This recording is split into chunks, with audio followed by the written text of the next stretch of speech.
you're probably investing wrong. And the worst part? You might not even realize it. See, most people believe that investing is just about buying a couple of stocks, maybe adding a few ETFs, and checking their portfolio once a month. But that's not how the wealthy build real sustainable wealth. Not even close. In fact, if you ask someone like Howard Marks or Ray Dalio how they invest, their answer wouldn't start with, "I bought Apple and waited." It would start with strategy. Because wealthy investors don't gamble, they allocate capital with surgical precision. Let me show you what that really means. The average retail investor often has one thing on their mind: growth at any cost. They chase hype. They buy high and sell low. They move from Tesla to Bitcoin to Nvidia because it's trending on social media. But the rich? They think in decades, not in quarters. They build portfolios designed to survive multiple economic cycles. That means owning uncorrelated assets, using asymmetric risk, and protecting the downside before even thinking of the upside. Take, for example, the concept of risk parity. Popularized by Bridgewater Associates, it's not about finding the next big stock. It's about balancing risk across asset classes. This means that a portfolio isn't dominated by equities just because they historically offer higher returns. Instead, assets like bonds, commodities, and even cash play a larger role than most people realize. That might sound boring, but that's kind of the point. Wealthy investors don't chase excitement. They chase outcomes. Now think about this. When markets crash, who usually ends up buying the dip? It's not the average investor. They're usually panicking and selling. It's the ones who had cash on hand, the ones who anticipated the cycle, not reacted to it.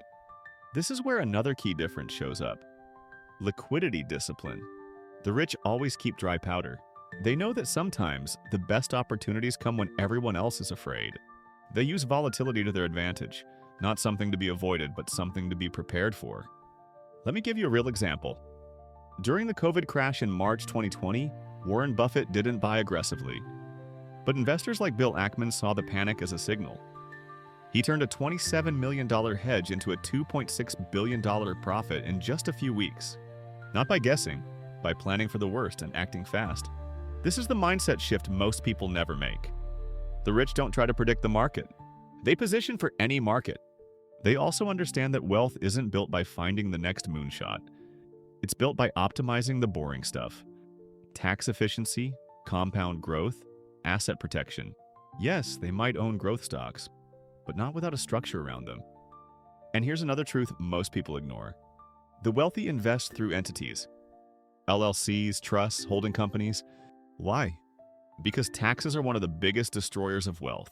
Every dollar saved in taxes is a dollar that keeps compounding. Most people invest with their after-tax income. The rich invest with pre-tax structures. That's how they pull ahead, quietly, steadily, and permanently. And if you're still thinking, "I don't have enough money for that," just remember, every billionaire was once a beginner. They didn't start rich, they started smart. In the second part of this video, I'll break down exactly how to apply these strategies to your own portfolio, even if you're just starting with $100. Because it's not about the amount, it's about the approach. And most people have it backwards. Let's fix that. Let's get practical. Because the gap between how most people invest and how the rich do it isn't about money. It's about structure, discipline, and time horizon. So how can you apply their strategies even if you don't have millions? Start with how you allocate.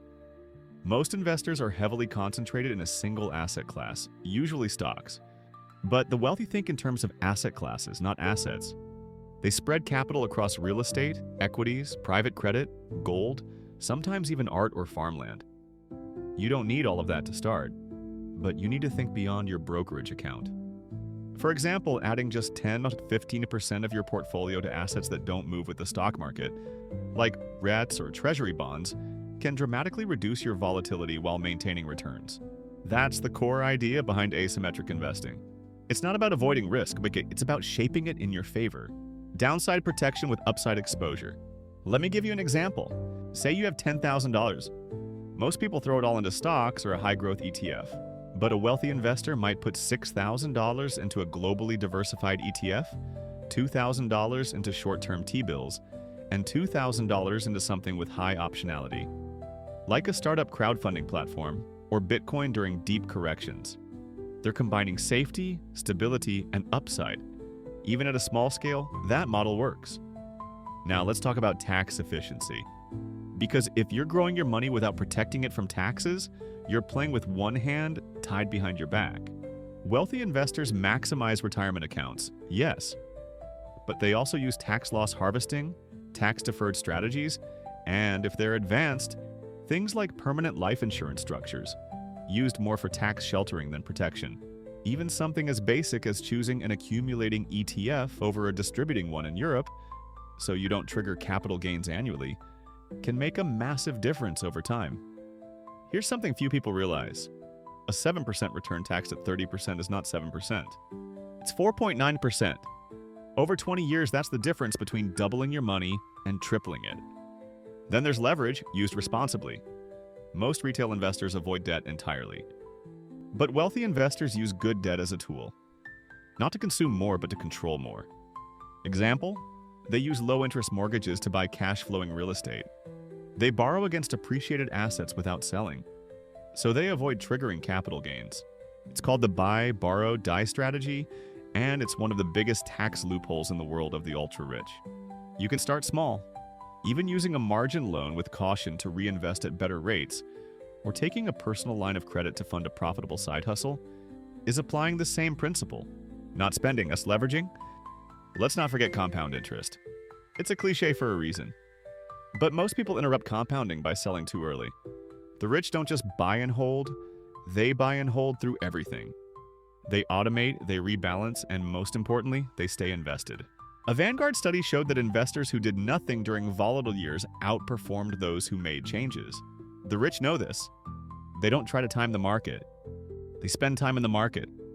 So here's the truth. If you want to invest like the rich, you don't need to copy what they buy. You need to copy how they think.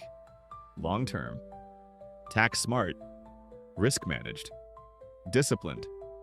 Even someone like Charlie Munger, who never chased fads, built generational wealth through patience, concentration, and extreme clarity on what not to do. You can do the same.